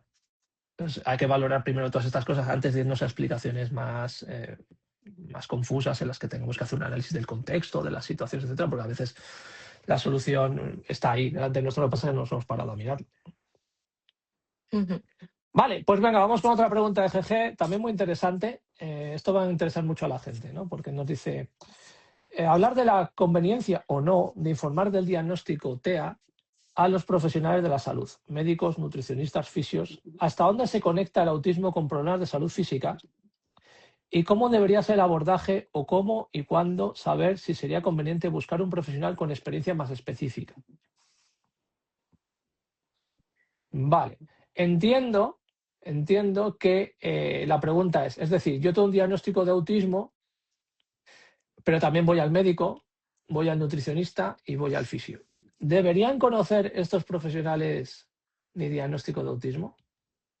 Hombre, a ver, la respuesta corta es que cuando tú estás en una intervención con distintos profesionales, tiene que haber coordinación de estos. Es decir, y los Claro, cuadros Sí. de diagnóstico del fisio los debería conocer el nutricionista y a la vez el médico, a la vez el psicólogo o quien sea, evidentemente, porque es que por supuesto que influye, claro. Claro que sí. Ujú. No sé si Y al queréis final, añadir algo más, pero me parece yo, fundamental, ¿no? yo iba sí, a porque decir que al final además, son, eso sí, iba a decir sí, que son profesionales que al final están influyendo pues en tu cuerpo, en tu alimentación, en tu dolor, en tu regulación fisiológica. Es importante también que tengan ciertos conocimientos no sobre ti, sobre tu condición, yo considero. Entonces, de ahí también un poco la coordinación entre profesionales, evidentemente, y del conocimiento de ti como persona de forma completa, no por partes aisladas, ¿vale? Porque al final no somos un conjunto de partes aisladas, o sea, al final toda interacción entre todo es importante también tenerlo en cuenta. Entonces, luego habría que ver casos específicos quizás, pero yo creo que esto en general es lo más importante. Entonces, sí, Sí, que ¿no? además hay que tener en cuenta el procesamiento, o sea, que el procesamiento autista es claro. totalmente distinto al neurotípico. Entonces, muchas veces se pueden aplicar ciertas estrategias, una intervención que podemos aplicar en personas neurotípicas que en Claro. personas Mira, autistas puede ser contraproducente. a mí se me ocurren Claro. varias cosas por aquí. Por ejemplo, fisio. Bueno, pues un fisio debería conocer que en autismo pues hay unas dificultades ahí, de hecho que incluso algunos profesionales quieren meter en cuanto a los criterios clínicos, ¿no? Con el tema de la postura corporal, lo quieren introducir como criterio clínico para el diagnóstico, ¿no? Oye, pues esto un fisio lo debería conocer, evidentemente. Un nutricionista, pues ojo con esto, por ejemplo, el tema de los nutricionistas, porque las personas en el espectro tienen una alta probabilidad, por su forma de procesamiento, en caer en una obsesión con esto y caer en un TCA, por ejemplo. A mí el tema de Por los este nutricionistas me da procesamiento miedo. dicotómico que decíamos Por, antes, por por la ejemplo. parte dicotómica que decíamos, por ejemplo, efectivamente. Los Y también con médicos, el tema hombre, sensorial, de restringir Claro. alimentación, que luego impacte a nivel de sistema pues, digestivo, todo, energía. efectivamente. Médico, oye, un médico, pues evidentemente pues debería saber que una persona en el espectro a lo mejor necesita unas instrucciones más claras y por escrito de cuando das una pauta médica de, bueno, tómate la Aurelia, que te lo dicen así rápido y tú, creo que lo he cogido. Y luego no me entero de nada de cuándo tengo que voy con la receta y no sé cuántos tengo que tomar, ¿no? Se me ocurren esos ejemplos súper sencillos así de primera. Así que imaginaros, pues, una práctica común de contacto con estos profesionales, la de cosas que pueden surgir en las que es necesario que el diagnóstico de autismo esté siempre ahí encima de la mesa. También es lógico que dé un poquito de miedo, porque Claro. no es raro que nos enfrentemos a situaciones de invalidar, porque opinar es gratis. Ay, ¿tú qué vas a ser autista si tienes familia, Ya. si tienes trabajo? Pero si este niño, mírale, que está aquí tan tranquilo, ¿cómo va a ser autista? Pero claro, nos tenemos que quedar con la opción menos mala, el que podamos obtener un abordaje especializado, a pesar de correr el riesgo de ser invalidados. A la mínima señal de invalidación, pues buenas tardes, nos vamos y ponemos una reclamación. Es importante pues también no confrontar, porque si esta persona te está invalidando, por mucho que Es discutas, pues, absurdo. Es pues bueno, absurdo. pues tampoco se va a bajar del burro. Ahí no entréis ahí porque además la persona en el espectro ahí juega con una desventaja tremenda en cuanto a una discusión. A la espontaneidad, Entonces, claro. no entréis ahí, mira, pues justo lo que estábamos hablando anteriormente, no entréis ahí, vais a la secretaría, cuando os hayáis calmado, pedís un cambio profesional que tenéis Exacto. derecho de cualquier especialidad y ponéis una reclamación. Y punto. Y buscáis hasta que deis con uno que, por lo menos, que cierre la boca, que no opine, que es lo mínimo, o si puede ser ya ciertamente sensible y que diga, oye, pues pásame tu informe o lo que sea, quiero saber más de esto, pues ya mejor que mejor. Pero los hay. ¿Vale? Es decir, no os conforméis tampoco con esto, que para algo pagamos una barbaridad de impuestos. ¿Vale? Entonces no os conforméis con esto y ejercer vuestros derechos. ¿Vale? Y no caigáis en lo que dice Patricia, la confrontación no va a servir de nada. Entonces no caigáis. Pero callarse tampoco, que a veces claro, tenemos sí, sí. hipercomplacencia. No están siendo respetados tus derechos. Por lo tanto, Claro. nos vamos y cambiamos y reclamamos. Está bien reclamar. Efectivamente. Reclamáis y si trabajáis con un profesional a nivel psicológico, pues que os ayude precisamente a hacer ese tipo de trámite para que os pueda llevar de la mejor forma posible y acompañado. ¿Vale? Bueno, otro tema de GG que me parece también muy interesante. Venga, nos da tiempo. Mitos y verdades sobre los intereses especiales en personas autistas adultas. Tipo duración, cantidad, etcétera. Ciertas personas concretas como interés especial. Ciertas personas concretas, entiendo la primera parte, la segunda me genera ciertas dudas. Ciertas personas concretas como interés especial en cuanto a, me interesa mucho la vida y obra de Tim Burton, por ejemplo, o ciertas personas concretas como interés o a especial. nivel de relaciones. Tengo esta amiga o este amigo y me obsesiono, ¿no? Sí. Creo con que va este por ahí, amigo. por favor. Entraríamos otra vez en el pensamiento pensamiento dicotómico. Sí. Yo creo, Total. que estamos Sí, yo hablando de también lo creo. relaciones. Sí, yo creo que va por ahí, ¿vale? Y además es una cosa que nos suele pasar, ¿no? Yo es que tengo un amigo y de repente este amigo pasa de mí porque me he obsesionado con esta persona, ¿no? Que es bastante frecuente en autismo. Vale, pues muy interesante este Es muy tema. interesante y nos va a dar para 7 horas de debate, porque yo aquí te lo puedo hilar muy fácilmente en mujeres adultas con diagnósticos erróneos de TLP. Por ejemplo. Por ejemplo. Sí, totalmente. ¿Queréis que siga? Sí, claro, seguimos por ahí. Que aquí también tengo que hacer la pregunta, señora, ¿de cuánto tiempo dispone? 10 minutos. Uy, no. Muy brevemente. Interés especial en personas que luego en la etapa adolescente se tornan en interés especial en parejas, que son personas con las que compartimos. Sí. ¿Por qué? Porque habitualmente ya vemos una historia previa de fracaso relacional en cuanto a vínculo, pues me obsesiono con una amiga, con un amigo. Esta persona, amigo o amiga en la etapa infantil crece, ya no compartimos intereses, se relaciona con otra gente y yo no estoy tan vinculada. Entonces puedo sentir un abandono. Experiencias muy frecuentes de abandono, que son, pues eso, súper frecuentes en autismo, especialmente en mujeres, especialmente en adultas, continúan cuando vamos introduciéndonos en el mundo de la pareja. Y si esta pareja no nos tiene por qué engañar, no nos tiene por qué abandonar, pero sentimos que no estamos metiendo la misma cantidad de esfuerzo, la misma cantidad de intensidad, sobre todo porque también tendemos a un vínculo muy intenso, muy amplio, podemos sentir abandono y podemos tener un meltdown, podemos tener una crisis. Entonces, un cóctel perfectísimo. Meltdown, mujer, adulta, habla de trauma, habla de que siente que su pareja la abandona, vas a urgencias, te dan un tripi y TLP. Y hasta luego. Así es como últimamente estamos viendo muchos diagnósticos de TLP. No con una evaluación exhaustiva, sino con una entrevista de, con suerte, 15 minutos en la pública. Y además, pues te vas con regalo, claro, porque la medicación siempre está muy bien. Sarcasmo. ¿Vale? Entonces, esto es una de las, de las consecuencias de clínicas y además malas consecuencias de tener pues un hiperfoco en personas, que no siempre es recíproco, rara vez es recíproco. Sí, sobre todo con esa intensidad, ¿no? Con la que se vive en las personas del espectro y que es abrumadora, ¿no? Para muchas personas neurotípicas y incluso para otras personas autistas también, cuando confluyen, ¿no? Autista con autista. Y también podemos sentir que no es un vínculo sano para nosotros porque yo estoy dando mogollón y estoy recibiendo muy poquito. Claro, efectivamente, no hay equilibrio en lo que se da y lo que se recibe y se vuelve obsesivo y patológico. Entonces, claro, esa patología es la que después se ve en urgencias y es la que fácilmente, en cuanto hay dificultades a nivel de interacción social, personal e íntima en adultos, enseguida nos vamos a los trastornos de personalidad, ¿vale? Sin indagar más. Y es muy peligroso. Entonces, y si rascamos también, el tema comunicativo es importante porque habrá confusiones, malos entendidos, interpretaciones erróneas. Lo vemos desde pequeños, ¿no?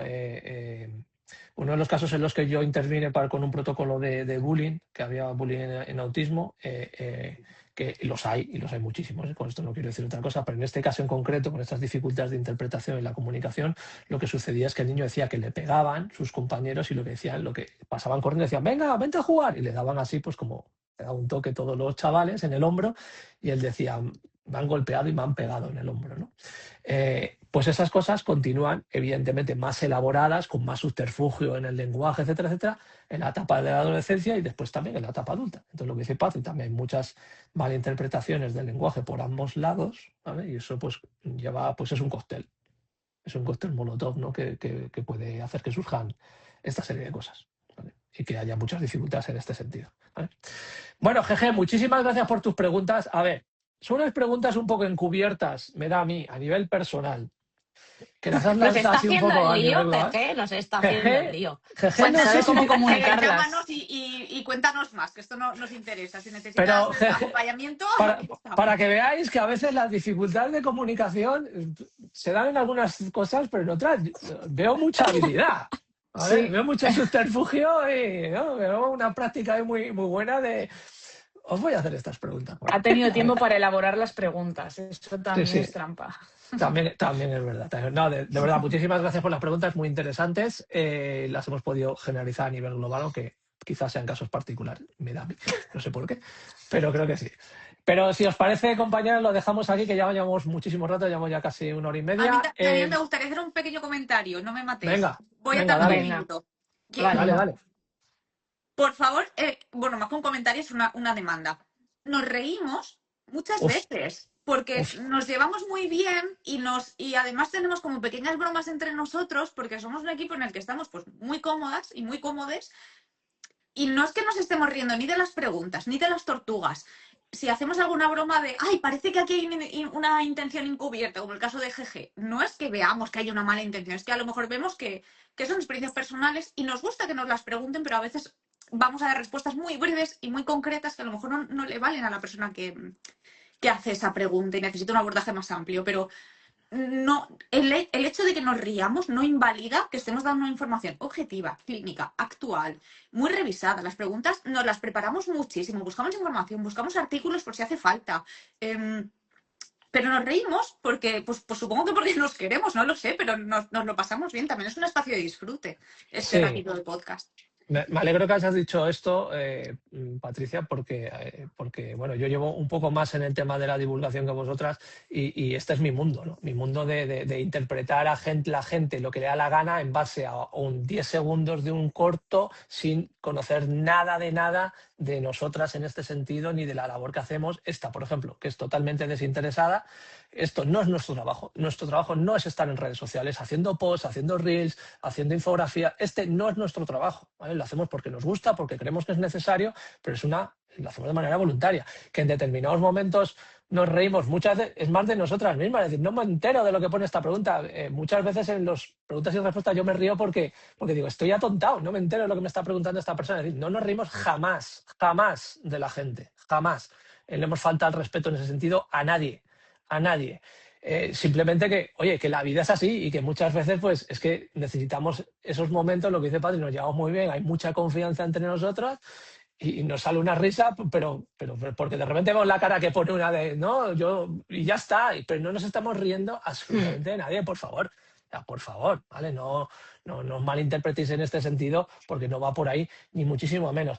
Y sobre todo, yo diría, por favor, ser prudentes, ¿vale? Muchas veces se ven comentarios de gente que dices, pero dedícate un par de minutos, no te digo horas, de meterte en el perfil de esa persona, leer un poco más de lo que ha puesto para ver si te encaja o no te encaja, y que no tengamos esa, ¿no?, espoleta ahí rápida, ¿no?, de respuesta súper rápida, ¿no?, de pues a mí no me pasa eso, pues eso es mentira, ese se está riendo, y analizar un poco el contexto, porque de verdad es doloroso hacer esto de forma, como digo, voluntaria, con muchas ganas, ¿no?, y con mucho cariño para las personas que nos acompañáis y que nos seguís, y de repente el comentario que es un comentario que dices tú, oye, de verdad, otra vez con estas cosas, qué cansino. De verdad que a veces que te quitan las ganas. Te quitan las ganas de hacer lo que dices. De verdad, me compensa tener que aguantar a esta gente, ¿no?, que no me conocen de nada y me están poniendo a parir o lo que sea, sin conocer nada, ni siquiera el contexto, ¿no? Es un corto de 30 segundos y están ya opinando ahí muy vehementemente,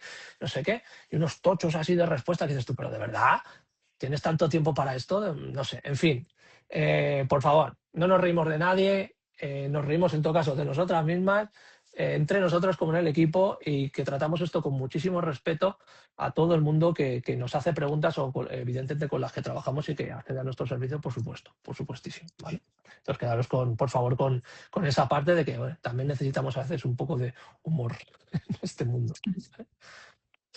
Bueno, muchísimas gracias, Patri, por comentarlo. Creo que ha sido muy interesante cerrar así. Pues fenomenal, muchísimas gracias por estar aquí, familia, la que habéis estado en directo. Como sabéis, este programa lo intentaré colgar en YouTube, si puedo, mañana o incluso esta tarde. Si se cuelga un extracto y aparecen fotos raras, No por somos favor, nosotros. no somos nosotros. Es la aplicación que le ha dado Jamacuco, como decían en mi barrio, y se ha vuelto loca, ¿vale? Pero por favor, evidentemente no hay ninguna intención, ¿vale? Así que nada, muchísimas gracias. Ojo con las tortugas gigantes que hay por ahí, y que paséis muy buena mañana, y nos vemos próximamente. Cuidaros mucho. Adiós, que vaya bien. Adiós, que vaya bien, Chao. chao.